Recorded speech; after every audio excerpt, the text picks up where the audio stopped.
Hello प्यारे बच्चों, एक बार फिर से आप सबका स्वागत है आज की क्लास में। मैं रत्नेश मिश्रा आप सबका स्वागत करता हूं आज की क्लास में।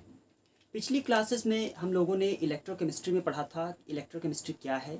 हम लोगों ने पढ़ा था गैल्वेनिक सेल क्या है, इलेक्ट्रोलिसिस क्या होती है। हम लोगों ने देखा था कि वोल्टाइक सेल क्या होती है। इन सारी चीज़ों का एक स्टडी हम लोगों ने किया था। तो एक ये इंट्रोडक्टरी क्लास हम लोगों की जो है वो ख़त्म हो चुकी है। आज जो है बहुत ही इम्पॉर्टेंट टॉपिक आज स्टार्ट होगा, जिसका नाम है नर्स्ट इक्वेशन। इलेक्ट्रोकेमिस्ट्री में नर्स्ट इक्वेशन बहुत ही इंपॉर्टेंट टॉपिक है, इसके बारे में हम लोग आज पढ़ेंगे। तो नर्स्ट इक्वेशन क्या है, तो मैं आपको सबसे पहले ये बता दूं कि नर्स्ट इक्वेशन जो है वो किसी भी इलेक्ट्रोड के इलेक्ट्रोड पोटेंशियल और उसके इलेक्ट्रोलाइट के कॉन्सेंट्रेशन के बीच में रिलेशन को इस्टेब्लिश करती है। देख लेते हैं। By definition, Nernst equation is a mathematical expression of relation between electrode potential and concentration। किसी भी इलेक्ट्रोड के कॉन्सेंट्रेशन और उसके इलेक्ट्रोड पोटेंशियल के बीच में जो रिलेशन बताता है इक्वेशन, वो क्या है? नर्स्ट इक्वेशन है। देख लेते हैं नर्स्ट इक्वेशन क्या है, कैसे एक्सप्रेस करते हैं। एक जनरल इक्वेशन लेते हैं, एक सिंपल टाइप की जनरल इक्वेशन लेते हैं जिसमें हम किसी भी आयन का रिडक्शन दिखा रहे हैं। यहाँ पर देख लेते हैं, कोई एक m आयन है, एक आयन m है जिसके पास n इलेक्ट्रॉन्स की कमी है। अगर इसको n इलेक्ट्रॉन्स मिल जाते हैं तो ये m मेटल में रिड्यूस हो जाता है। ये एक सिंपल टाइप की इक्वेशन है। अब आपको पता है कि किसी भी इलेक्ट्रोड का जो इलेक्ट्रोड पोटेंशियल है वो हाइड्रोजन इलेक्ट्रोड के रेफरेंस में हम लोग क्या करते हैं, मेज़र करते हैं। तो किसी भी इलेक्ट्रोड का जो इलेक्ट्रोड पोटेंशियल है उसको हम हाइड्रोजन के रेफरेंस में हम एक्सप्रेस भी कर सकते हैं। कैसे एक्सप्रेस कर सकते हैं देख लेते हैं। यहाँ पर ये क्या है, ये किसी स्पेसिफिक कॉन्सेंट्रेशन पर, ये स्टैंडर्ड कॉन्सेंट्रेशन नहीं है। मैंने कहा कि जो नर्स्ट इक्वेशन है ये किसी भी इलेक्ट्रोड के इलेक्ट्रोड पोटेंशियल और उस इलेक्ट्रोड के कॉन्सेंट्रेशन के बीच के रिलेशन को बताती है कि कॉन्सेंट्रेशन बढ़ाने पर इलेक्ट्रोड पोटेंशियल में क्या कमी होती है या क्या बढ़त होती है, उसके बारे में ये बताता है। तो ये हमारा क्या है, ये है electrode potential at specific concentration. तो ये है इलेक्ट्रोड पोटेंशियल। यहाँ पर हम क्या दिखा रहे हैं, यहाँ पर हम दिखा रहे हैं रिडक्शन, क्योंकि Mn plus is going to M solid में कन्वर्ट हो रहा है। तो ये हो गया M मेटल का electrode potential equals to standard electrode potential of this specific metal. This is standard electrode potential means atmospheric pressure 1 atm, temperature 25 degree centigrade and concentration 1 molar. तो इस concentration पर, इस given set of condition पर जो electrode potential होगा metal का वो होगा स्टैंडर्ड इलेक्ट्रोड पोटेंशियल। तो standard electrode potential minus RT upon NF ln of reduced metal divided by ionised metal या आयनाइज्ड आयन। अब ये हो गई आपकी नर्स्ट इक्वेशन जब हम इसको हाइड्रोजन इलेक्ट्रोड के रेफरेंस में एक्सप्रेस करते हैं। जब कभी भी हम किसी भी मेटल के इलेक्ट्रोड पोटेंशियल को एक्सप्रेस करेंगे तो हम वहाँ पर हमेशा उसका रिडक्शन पोटेंशियल ही एक्सप्रेस करेंगे हाइड्रोजन के रेफरेंस में। देखिए अब यहाँ पर R क्या है, R हमारे पास है गैस कांस्टेंट। R हमारे पास गैस कांस्टेंट है जिसकी value 8.314 joule kelvin inverse mole inverse है। F क्या है, F एक फैराडेज कांस्टेंट है जिसकी वैल्यू होती है 96487 कूलॉम मोल इनवर्स। T क्या है, T is temperature in kelvin. Temperature किस में होगा, केल्विन में होगा। N क्या है, यहाँ पर N क्या है, N is number of electron being transferred in any specific reaction. किसी स्पेसिफिक रिएक्शन में जो total number of electrons transfer हो रहे हैं वो हमारा कौन बताता है, N बताता है। ठीक है, तो नंबर ऑफ इलेक्ट्रॉन ट्रांसफर हो गया। तो ये जो रिड्यूस्ड मेटल का जो कॉन्सेंट्रेशन होता है वो हमेशा यूनिटी होता है। कॉन्सेंट्रेशन ऑफ एनी मेटल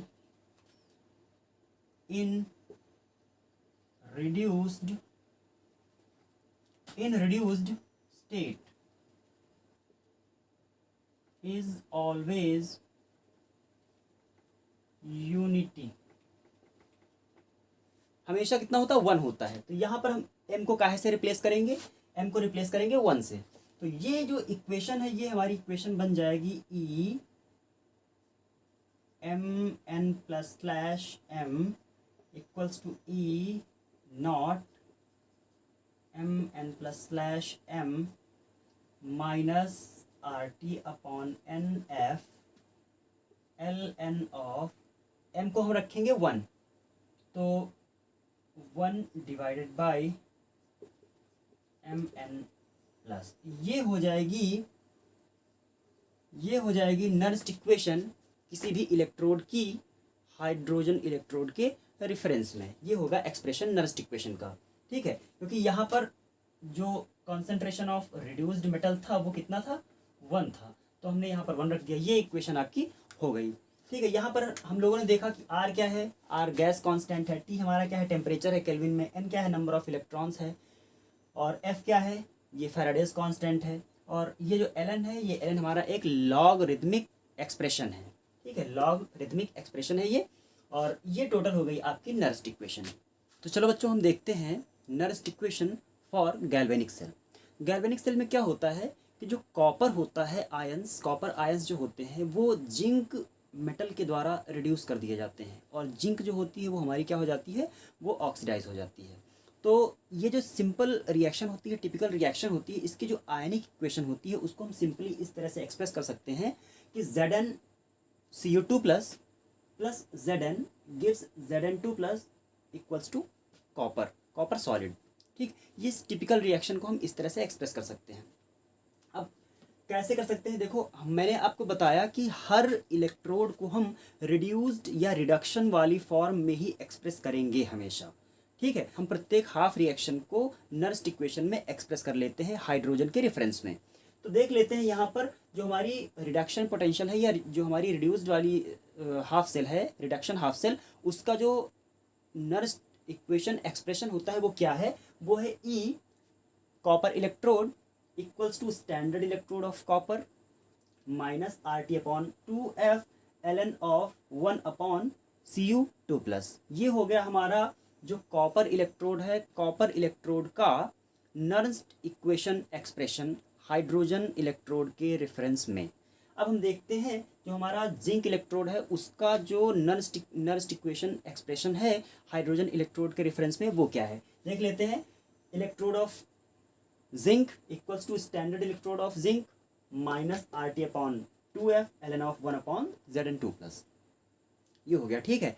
अब यहाँ पर देखने वाली चीज़ ये है कि इस जो पूरी सेल होगी, इस पूरी सेल का जो नर्स्ट इक्वेशन का एक्सप्रेशन होगा वो हम कैसे लिखेंगे।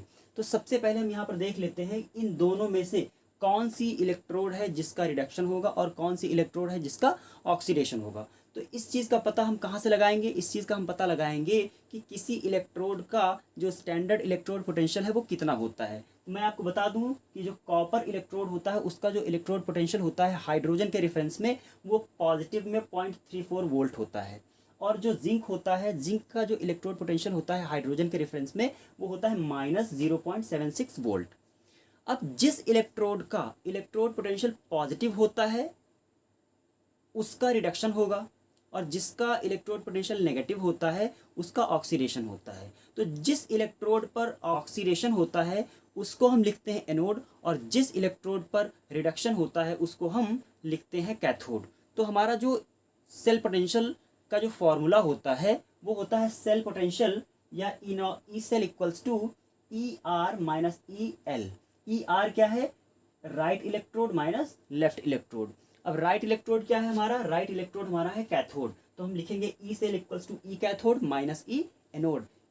जो कैथोड वाला इलेक्ट्रोड है उसका इलेक्ट्रोड पोटेंशियल माइनस एनोड वाले इलेक्ट्रोड का इलेक्ट्रोड पोटेंशियल, वो हो जाएगा हमारा ई सेल। अब देख लेते हैं, हमको ये पता चल चुका है कि जो कैथोड है वो हमारा कौन होगा, कॉपर होगा, और जो एनोड होगा वो कौन होगा, वो जिंक होगा। अब हम क्या करते हैं, इसी फॉर्मूले पे हम क्या करते हैं, नर्स्ट इक्वेशन में यहाँ पे पुट करते हैं दोनों इलेक्ट्रोड्स की वैल्यू को। देख लेते हैं, ई सेल इक्वल्स टू क्या होगा, ई सेल इक्वल्स टू होगा electrode of copper minus electrode of zinc at any concentration. This is not standard electrode potential. ये स्टैंडर्ड इलेक्ट्रोड पोटेंशियल नहीं है, किसी स्पेसिफिक कॉन्सेंट्रेशन पर ये इलेक्ट्रोड पोटेंशियल है जिंक का और किसी स्पेसिफिक कॉन्सेंट्रेशन पर ये इलेक्ट्रोड पोटेंशियल है कॉपर का। तो ये हो जाएगा ई सेल। अब हमको पता है कि जो इलेक्ट्रोड पोटेंशियल ऑफ कॉपर है वो हमने यहाँ पर क्या निकाला था, इलेक्ट्रोड पोटेंशियल ऑफ कॉपर निकाला था हमने E nought standard electrode potential of copper minus RT/2F ln of 1/Cu2+। तो हम जहाँ पर ये इलेक्ट्रोड पोटेंशियल ऑफ कॉपर है वहाँ पर हम क्या रखेंगे, ये पूरी वैल्यू हम रख देंगे। देख लेते हैं, ये हमने रखा यहाँ से लेके यहाँ तक, ये रखा हमने E not cell, E nought copper electrode minus RT/2F ln of 1/Cu2+। अब ये हमने यहाँ पर कर दिया माइनस, क्योंकि हमको करना क्या है, यहाँ पर कैथोड में एनोड को घटाना है। तो ये तो हो गई हमारी कैथोड की वैल्यू, मीन्स हमारी कॉपर इलेक्ट्रोड की वैल्यू ये हो गई। हमने यहाँ से लेके यहाँ तक पुट किया, यहाँ तक। अब हमको क्या करना है, माइनस करना है एनोड की वैल्यू। एनोड हमारा क्या है, एनोड हमारा जिंक इलेक्ट्रोड। तो जिंक इलेक्ट्रोड की वैल्यू क्या है, ये यहाँ से यहाँ तक रखी वैल्यू। यहाँ पर हमने किया minus E nought zinc electrode minus RT/2F ln of 1/Zn2+। ठीक है, अब क्या करते हैं हम यहाँ पर ब्रैकेट को ओपन करते हैं। तो ये हो जाएगा E nought copper electrode minus RT/2F ln of 1/Cu2+। ये माइनस यहाँ पे है, ब्रैकेट ओपन कर दिया। तो ये जो जिंक इलेक्ट्रोड की वैल्यू है ये नेगेटिव में हो गई, और जो यहाँ पर नेगेटिव था यहाँ पे ये देखिए साइन हमारा पॉजिटिव हो गया।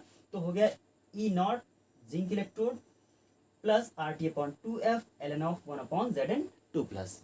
ठीक है, उसके बाद अब हम क्या करते हैं, इस इलेक्ट्रोड में हम ये वाला जो एनोड वाला इलेक्ट्रोड है उसको घटाते हैं। तो इस वैल्यू को हम इधर लेके आते हैं। तो हो जाएगा E nought copper electrode minus E nought zinc electrode minus ये वाली value minus RT/2F ln of 1/Cu2+, ये वैल्यू हो गई। और ये देखिए ये जो प्लस वाली वैल्यू रखी है ये वाली, इसको हमने यहाँ पर रख दिया plus RT/2F ln of 1/Zn2+। तो ये इक्वेशन हमको मिल चुकी है, standard copper electrode minus standard zinc electrode minus RT/2F ln of 1/Cu2+ plus RT/2F ln of 1/Zn2+। अब क्या करते हैं, अब हम यहाँ से माइनस RT/2F कॉमन लेते हैं। देखो यहाँ पर भी RT/2F है, यहाँ पर भी RT/2F है, तो हमने यहाँ पर ले लिया कॉमन। तो ये देखिए हो गया E nought Cu2+/Cu means standard copper electrode minus standard zinc electrode minus RT/2F, ये हमने कॉमन लिया है। अब अंदर क्या बचा, ln of 1/Cu2+ minus ln upon 1/Zn2+। अब देखिए ये एक फॉर्मूला होता है, log A minus log B equals to होता है log A/B, log A minus log B equals to log A/B। तो ये हो गया आपका A, ये हो गया आपका B। तो फॉर्मूला यहाँ पर चेंज हो गया है, इसको हम क्या बोलेंगे, ये हो जाएगा हमारा total E not cell standard cell potential minus RT/2F ln, ये हो गया A 1/Cu2+ divided by 1/Zn2+। अब आपको पता है बटे के नीचे बटा है तो सारे टर्म्स पलट जाएंगे। तो ये इक्वेशन आपकी हो जाएगी E cell equals to cell potential equals to standard cell potential minus RT/2F ln upon Zn2+ upon Cu2+। ठीक है, अब ये इक्वेशन से आपको देखो यहाँ पर साफ साफ दिख रहा है कि जो सेल पोटेंशियल है वो कॉपर के कॉन्सेंट्रेशन और जिंक के कॉन्सेंट्रेशन, दोनों के कॉन्सेंट्रेशन पर डिपेंड कर रहा है। यहाँ पर जो Cu कॉन्सेंट्रेशन है वो लॉगरिथमिक टर्म में डिनोमिनेटर में है। इसका मतलब ये है इसकी वैल्यू अगर बढ़ेगी तो ई सेल की वैल्यू बढ़ेगी, और ये जो है ये लॉगरिथमिक टर्म के न्यूमरेटर में है Zn2+। तो इसका मतलब ये है कि इसकी वैल्यू अगर बढ़ेगी तो ई सेल की वैल्यू घटेगी। इसका मतलब ये है कि E cell is directly proportional to the concentration of copper and E cell is inversely proportional to the concentration of zinc. अब देखते हैं यहाँ पर एक चीज़, अब यहाँ पर हम क्या करते हैं, ये जो हमारा ln था लॉग, इसको हम बेस 10 के टर्म में यहाँ पर रख लेते हैं। यहाँ पर हमने यहाँ इसको बेस 10 के टर्म में रख लिया। जब यहाँ पर हम बेस 10 के टर्म में रखते हैं तो एक कांस्टेंट होता है 2.303, उसको हम यहाँ पर मल्टीप्लाई करते हैं। तो ये इक्वेशन, ये वाली इक्वेशन आपकी अब हो जाएगी E cell equals to E not cell minus 2.303 RT अभी भी सेम है डिवाइडेड बाई 2F सेम है। अब ये जो हमारा ln था ये log 10 के बेस में log 10 के टर्म में आ चुका है, ये हो जाएगा log Zn2 plus divided by Cu2 plus. अब देख लेते हैं हम यहाँ पर R की वैल्यू कितनी है 8.314, टेम्परेचर कितना होगा 298 केल्विन, F क्या है 96487 कूलॉम मोल इनवर्स। ये सारी वैल्यूज हम यहाँ पर पुट करेंगे। तो ये वैल्यूज जब पुट करेंगे तो यहाँ पर जो टोटल, इसको हटा दीजिए क्योंकि ये तो हर इक्वेशन में चेंज होगा, तो इसको यहाँ पर चेंज करने से कोई फ़ायदा नहीं। जो चीज़ें कांस्टेंट हैं, जो हमेशा सेम रहेंगी, उनको हम क्या करते हैं, उनकी वैल्यूज़ हम पुट कर देते हैं। आर नहीं चेंज होगा, 2.303 हर इक्वेशन में होगा, नहीं चेंज होगा। टेम्परेचर है, ये हर इक्वेशन में सेम होगा 298, इसको भी हम पुट कर देते हैं। एफ की वैल्यू हर इक्वेशन में सेम होगी, इसको भी हम पुट कर देते हैं। तो यहाँ पर जब इन सारी वैल्यूज़ को हम यहाँ पर पुट करते हैं तो इक्वेशन हमारी हो जाती है E cell equals to E not cell minus 0.059 divided by 2 log of Zn2 plus divided by Cu2 plus. ये हो गई हमारी गैल्वेनिक सेल के लिए नर्न्स्ट इक्वेशन। ये हमारी नर्न्स्ट इक्वेशन है गैल्वेनिक सेल के लिए। तो प्यारे बच्चों, अगला जो टॉपिक हमारा है वो है इलेक्ट्रोकेमिकल सीरीज या विद्युत रासायनिक श्रेणी। क्या होती है विद्युत रासायनिक श्रेणी, हमको जानना है यहाँ पर। ठीक है, तो चलो हम आपको एक चीज़ छोटी सी बताते हैं, उसके बाद फिर हम इलेक्ट्रोकेमिकल सीरीज की डेफिनेशन पर जाते हैं। ठीक है, सबसे पहले देखते हैं। देखो आपको यहाँ पर ग्रीन कलर में जो दिखाई दे रहा है, ये क्या है, ये हाइड्रोजन का इलेक्ट्रोड पोटेंशियल है। जब कभी भी किसी भी एलिमेंट के इलेक्ट्रोड पोटेंशियल की बात की जाती है तो बाय IUPAC कन्वेंशन, IUPAC कहता है कि किसी भी एलिमेंट के इलेक्ट्रोड पोटेंशियल की जब बात होगी तो हमेशा वहाँ पर उस एलिमेंट के रिडक्शन पोटेंशियल की ही बात हो रही है, वहाँ पर ऑक्सीडेशन पोटेंशियल की बात नहीं होगी। तो जब यहाँ पर या किसी भी इलेक्ट्रोकेमिस्ट्री के किसी भी टर्म में जब कभी भी स्टैंडर्ड इलेक्ट्रोड पोटेंशियल की बात की जाए तो इसका मतलब ये है कि हम उस एलिमेंट के स्टैंडर्ड रिडक्शन पोटेंशियल की बात कर रहे हैं। तो यहाँ पर जो हाइड्रोजन है, हाइड्रोजन का जो स्टैंडर्ड इलेक्ट्रोड पोटेंशियल है वो कितना है, 0 है। अब इसी जीरो को हम क्या बनाते हैं, इस जीरो को हम बनाते हैं रेफरेंस। अब इसी हाइड्रोजन इलेक्ट्रोड के रेफरेंस में जिस एलिमेंट का जितना भी इलेक्ट्रोड पोटेंशियल होगा वो उस एलिमेंट का रिडक्शन पोटेंशियल कहलाएगा।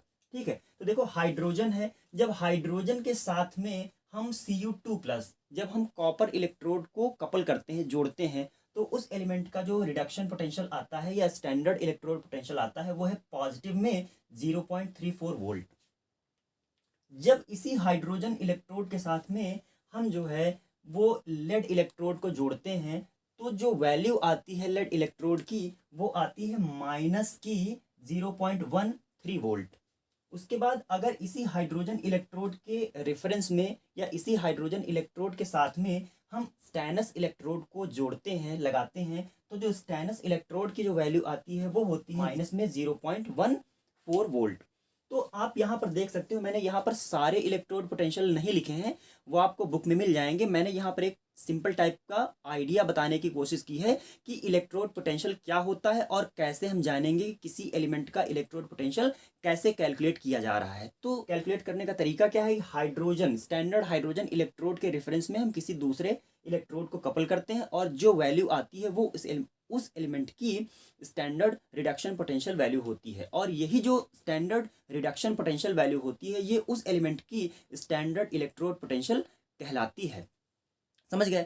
अब बात करते हैं इलेक्ट्रोकेमिकल सीरीज की। तो इलेक्ट्रोकेमिकल सीरीज क्या होती है, when elements are arranged in their increasing और decreasing order of standard electrode potential the obtained series is called electrochemical series.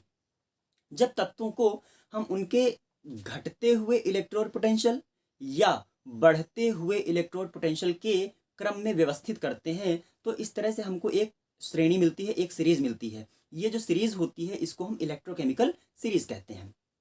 अब बात ये आती है कि क्या एलिमेंट को हम उनके रिडक्शन पोटेंशियल के बढ़ते या घटते क्रम में ही व्यवस्थित कर सकते हैं? नहीं, हम तत्वों को उनके ऑक्सीडेशन पोटेंशियल के बढ़ते हुए या घटते हुए क्रम में भी व्यवस्थित कर सकते हैं। और इस तरह से जो सीरीज हमको प्राप्त होगी उसको हम इलेक्ट्रोकेमिकल सीरीज कहेंगे या विद्युत रासायनिक श्रेणी कहेंगे। तो देख लेते हैं इसके एप्लीकेशंस या इसके uses. Number 1, uses of electrochemical series. Electrochemical series के क्या यूजेस हैं, क्या एप्लीकेशंस हैं? तो नंबर 1 है आपका to compare the oxidising and reducing power. अगर इसे हम ये कहें to compare the relative oxidising and reducing power तो ज़्यादा बेटर होगा, क्योंकि इलेक्ट्रोकेमिकल सीरीज में जो है पूरी की पूरी सीरीज जो है आपको दे दी जाती है। वहाँ पर आपके सामने जो है हर एलिमेंट का ऑक्सीडाइजिंग पावर और हर एलिमेंट का रिड्यूसिंग पावर दिया होता है। या हम ये कहें कि हाइड्रोजन स्टैंडर्ड हाइड्रोजन इलेक्ट्रोड के रेफरेंस में हर एलिमेंट का जो रिड्यूसिंग पावर है वो वहाँ पर दिया होता है। तो हम क्या कर सकते हैं, हम ये देख सकते हैं कि किसी एलिमेंट का जो स्टैंडर्ड रिडक्शन पोटेंशियल होता है वो कितना है, हम ये जान सकते हैं। 0.00 वोल्ट ये होता है हाइड्रोजन का स्टैंडर्ड इलेक्ट्रोड। उसके बाद यहीं पर अगर देखा जाए तो जो स्टैंडर्ड इलेक्ट्रोड होता है Cu2+/Cu का वो होता है 0.34 वोल्ट।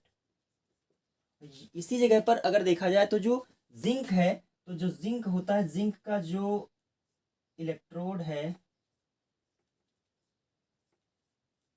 जो जिंक इलेक्ट्रोड है उसका जो इलेक्ट्रोड पोटेंशियल होता है वो होता है नेगेटिव में 0.76 वोल्ट। अब यहाँ पर मेरा पॉइंट क्या है, हम लोगों का पहला पॉइंट क्या है, to compare the oxidising and reducing power. तो हम यहाँ पर एक सिंपल टाइप का आइडिया लगा सकते हैं कि किस एलिमेंट का रिड्यूसिंग पावर ज़्यादा है और किस एलिमेंट का ऑक्सीडाइजिंग पावर ज़्यादा है। जैसे यहाँ पर जो हाइड्रोजन है, हाइड्रोजन का जो स्टैंडर्ड रिडक्शन पोटेंशियल है वो कितना है, 0 है। अब इससे कंपेयर करते हैं, इसके कंपैरिजन में जो हमारा जिंक है उसका रिडक्शन पोटेंशियल क्या है, नेगेटिव में है। तो नेगेटिव का मतलब क्या हुआ कि जब कभी भी हाइड्रोजन और जिंक के इलेक्ट्रोड्स को हम एक साथ जोड़ेंगे तो हाइड्रोजन के कंपैरिजन में जो जिंक होगा वो हमेशा ऑक्सीडाइज होने की टेंडेंसी रखेगा। इसी जगह पर अगर इसी स्टैंडर्ड हाइड्रोजन को हम कॉपर इलेक्ट्रोड के साथ ऐड करते हैं, कपल करते हैं, तो वहां पर जो कॉपर इलेक्ट्रोड होगा उसकी हमेशा टेंडेंसी होगी कि हाइड्रोजन इलेक्ट्रोड के रेफरेंस में वो रिड्यूस होने की टेंडेंसी रखेगा। तो जो इलेक्ट्रोकेमिकल सीरीज है वो हमको ये बताती है कि एलिमेंट का relative oxidising and reducing power क्या होता है। नेक्स्ट पॉइंट नंबर 2 क्या है, रिलेटिव एक्टिविटीज ऑफ मेटल। सारे एलिमेंट्स को जब हम एक सीरीज में रख देते हैं तो हर एलिमेंट का स्टैंडर्ड रिडक्शन पोटेंशियल या हम बोलें स्टैंडर्ड इलेक्ट्रोड पोटेंशियल हमारे सामने होता है। वहां पर किसी एक एलिमेंट का, किसी एक मेटल का किसी दूसरी मेटल के रेफरेंस में जो एक्टिविटी होती है हम वहां पर जान सकते हैं। जैसे यहाँ पर जिस एलिमेंट का जो रिडक्शन पोटेंशियल है या जिस एलिमेंट का जो स्टैंडर्ड इलेक्ट्रोड पोटेंशियल है वो अगर पॉजिटिव है तो वो लेस एक्टिव होगी, और जिस एलिमेंट का रिडक्शन पोटेंशियल या इलेक्ट्रोड पोटेंशियल नेगेटिव होगा या कम होगा दूसरी मेटल से, वो जो होगी वो ज़्यादा एक्टिव होगी। तो अगर हम यहाँ पर कॉपर इलेक्ट्रोड और जिंक इलेक्ट्रोड की बात करें तो जो कॉपर इलेक्ट्रोड है उसका जो इलेक्ट्रोड पोटेंशियल है वो है प्लस में 0.34 वोल्ट, और जो जिंक इलेक्ट्रोड है उसका जो इलेक्ट्रोड पोटेंशियल है वो कितना है, माइनस में 0.76 वोल्ट। अगर देखा जाए तो किस मेटल की एक्टिविटी ज़्यादा है, तो हम यहाँ पर ये कहेंगे कि जो जिंक इलेक्ट्रोड है या जिंक मेटल है उसकी जो एक्टिविटी है वो कॉपर मेटल के कंपैरिजन में ज़्यादा एक्टिव है। दूसरा हमारे पास क्या है, डिस्प्लेसमेंट। नंबर 3 है displacement of H+ ion as H2 from aqueous solution of acid.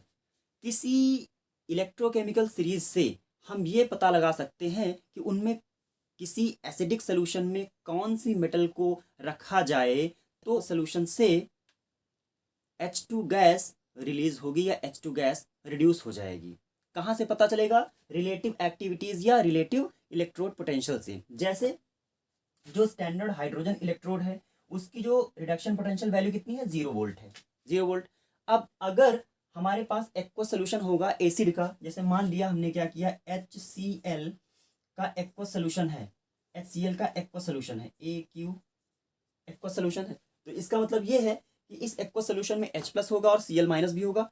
अगर हम इस एक्वस सोल्यूशन में अगर हम Zn मेटल को डिप करते हैं, अगर Zn मेटल को हम डिप करते हैं तो जो जिंक मेटल है उसका जो इलेक्ट्रोड पोटेंशियल है वो कितना है, हाइड्रोजन से कम है या नेगेटिव में है।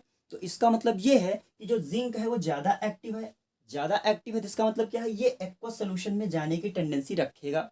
और जिंक के कंपैरिजन में जो हाइड्रोजन है उसका जो इलेक्ट्रोड पोटेंशियल है वो प्लस है या पॉजिटिव है, तो इसका मतलब ये हुआ कि जिंक के कंपैरिजन में जो हाइड्रोजन आयंस हैं वो रिड्यूस होकर H2 गैस बनाने की टेंडेंसी रखते हैं। तो ये जो रिएक्शन होगी ये हो जाएगी ZnCl2 प्लस H2। इसका मतलब ये है कि हम इस इलेक्ट्रोकेमिकल सीरीज से हम ये पता लगा सकते हैं कि कौन सी मेटल को एसिडिक सोल्यूशन में डालने पर H2 गैस मुक्त होगी और किस मेटल को डालने पर H2 गैस नहीं मुक्त होगी। अगला पॉइंट हमारे पास है spontaneity of a redox reaction. Spontaneity, हम इलेक्ट्रोकेमिकल सीरीज से ये पता लगा सकते हैं कि किसी रिएक्शन में स्पॉन्टेनिटी है या नहीं है। स्पॉन्टेनिटी का मतलब क्या हुआ कि कोई रिएक्शन स्वतः होगी या नहीं होगी। कैसे पता लगा सकते हैं?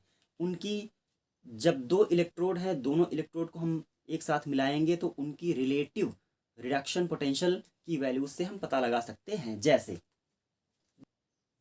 CuSO4 में एक सिंपल टाइप की रिएक्शन है कॉपर सल्फेट का सॉल्यूशन जो होता है वो कैसा होता है, स्काई ब्लू कलर का होता है, लेकिन जैसे ही उसमें हम जिंक की रॉड को डिप करते हैं वैसे ही सोल्यूशन हमारा कलरलेस हो जाता है। क्यों कलरलेस हो जाता है? वो इसलिए कलरलेस हो जाता है क्योंकि जो जिंक आयंस हैं वो क्या करते हैं, कॉपर आयंस को सोल्यूशन से रिड्यूस कर देते हैं। अब ये जो रिएक्शन होगी ये हो जाएगी ZnCl2 प्लस Cu।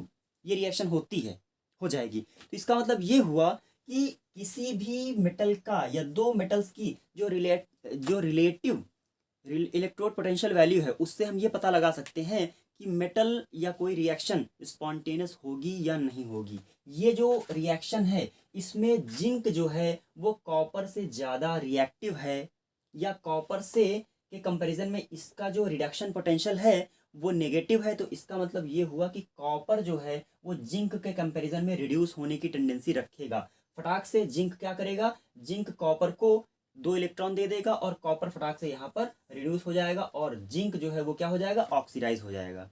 तो हम कहाँ से पता लगा सकते हैं? इलेक्ट्रोकेमिकल सीरीज से। हमको पता है यहाँ पर कॉपर की जो इलेक्ट्रोड पोटेंशियल वैल्यू कितनी है, वो प्लस में या पॉजिटिव है 0.34 वोल्ट, और जिंक कितनी है, माइनस में 0.76 वोल्ट। इसका मतलब कॉपर और जिंक को जब हम एक दूसरे के साथ में लेके आएंगे तो कॉपर हमेशा रिड्यूस होने की टेंडेंसी रखेगा और जिंक हमेशा ऑक्सीडाइज होने की टेंडेंसी रखेगा। तो क्या पता लगा सकते हैं? हम पता लगा सकते हैं कि कोई रिएक्शन स्पॉन्टेनियस होगी या नहीं होगी। अब इसी कंडीशन को हम चेंज कर देते हैं। कैसे? हम देख लेते हैं ZnSO4 प्लस Cu। क्या ZnSO4 के एक्वस सोल्यूशन में कॉपर की रॉड को या कॉपर मेटल को डिप करने पर, डालने पर क्या रिएक्शन होगी स्पॉन्टेनियस, या हमको CuSO4 प्लस Zn मिलेगा? तो इसका सीधा सा जवाब है कि ये रिएक्शन नहीं होगी। क्यों नहीं होगी? हमको पता है कि जो जिंक है और जो कॉपर है इन दोनों के इलेक्ट्रोड पोटेंशियल से पता लगता है कि कॉपर जो है वो हमेशा जिंक के कंपैरिजन में रिड्यूस होने की टेंडेंसी रखता है। तो यहाँ पर तो कॉपर ऑलरेडी रिड्यूस है, ये क्यों ऑक्सीडाइज होगा? क्योंकि इसका जो इलेक्ट्रोड पोटेंशियल है वो ऑलरेडी पॉजिटिव है जिंक के कंपैरिजन में। तो जिंक जो होगा हमेशा रिड्यूस, जिंक जो है वो हमेशा ऑक्सीडाइज रहेगा, या ऑक्सीडाइज रहेगा किसके कंपैरिजन में, कॉपर के कंपैरिजन में। और कॉपर जो है वो कभी भी जिंक को रिड्यूस नहीं कर पाएगा। तो कहाँ से पता लगता है? वो हमको इलेक्ट्रोकेमिकल सीरीज से पता लगता है। नेक्स्ट है हमारे पास to determine the standard EMF of the cell. किसी भी सेल का जो स्टैंडर्ड इलेक्ट्रोमोटिव फोर्स होता है या सेल पोटेंशियल होता है वो हम कहाँ से पता लगा सकते हैं? वो हम पता लगा सकते हैं इलेक्ट्रोकेमिकल सीरीज से। कैसे पता लगा सकते हैं देख लेते हैं। आपको पता है, अभी आप लोगों ने पढ़ा है कि जो सेल पोटेंशियल होता है या ईएमएफ होता है, सेल पोटेंशियल है वो क्या होता है, ई कैथोड माइनस ई एनोड। ई कैथोड माइनस ई एनोड होता है। अब अगर हम कॉपर इलेक्ट्रोड और जिंक इलेक्ट्रोड को एक दूसरे के साथ जोड़ के रख दें और एक सेल बनाएं, किससे, कॉपर इलेक्ट्रोड और जिंक इलेक्ट्रोड से हम एक सेल को बनाएं, तो हमको पता है कि जो जिंक है उसका जो इलेक्ट्रोड पोटेंशियल होता है वो कॉपर से निगेटिव है। तो इसका मतलब ये है कि जो हमारा जिंक है वो क्या होगा, इस सेल में हमेशा ऑक्सीडाइज होने की टेंडेंसी रखेगा। तो जहां पर ऑक्सीडेशन होगा वो हमारा क्या होगा, वो हमारा एनोड होगा। तो अब हम क्या करेंगे कि हम एनोड की जगह पर, जहां पर एनोड है एनोड की जगह पर हम क्या करेंगे, एनोड का इलेक्ट्रोड पोटेंशियल रखेंगे, कितना रखेंगे, माइनस में 0.76 वोल्ट रख देंगे, और इसको ये माइनस में होता है माइनस 0.76 वोल्ट, और बाई फॉर्मूला यहाँ पर क्या है, फॉर्मूला हमारा माइनस पहले से है, और ई कैथोड हमको पता है कि जिस इलेक्ट्रोड पर रिडक्शन होता है वो हमारा कैथोड होता है। तो हमारा कैथोड क्या है, कॉपर है, कॉपर का जो कैथोड है उसका जो इलेक्ट्रोड पोटेंशियल है वो कितना है, 0.34 वोल्ट है। हम यहाँ पर क्या रखेंगे, 0.34 वोल्ट रखेंगे। अब क्या करेंगे, यहाँ से ब्रैकेट को हटाएंगे तो हो जाएगा 0.34, और ये माइनस माइनस प्लस हो जाएगा, 0.76 वोल्ट निकलेगा। अब क्या करेंगे, दोनों को ऐड कर देंगे, जो आंसर आएगा सेल का, या सेल का जो सेल पोटेंशियल निकलेगा वो कितना निकलेगा, 1.10 वोल्ट। तो इलेक्ट्रोकेमिकल सीरीज से हम ये पता लगा सकते हैं कि दो इलेक्ट्रोड्स को जोड़ने पर, एक साथ जोड़ने पर जो सेल बनेगी उस सेल का सेल पोटेंशियल या इलेक्ट्रोमोटिव फोर्स या ईएमएफ कितना होगा। तो प्यारे बच्चों, ये है आज की क्लास। आज हम लोगों ने जो है नर्स्ट इक्वेशन पढ़ा है, इलेक्ट्रोकेमिकल सीरीज पढ़ा है। तब तक आप लोग खुश रहिए, प्रसन्न रहिए और सेफ रहिए।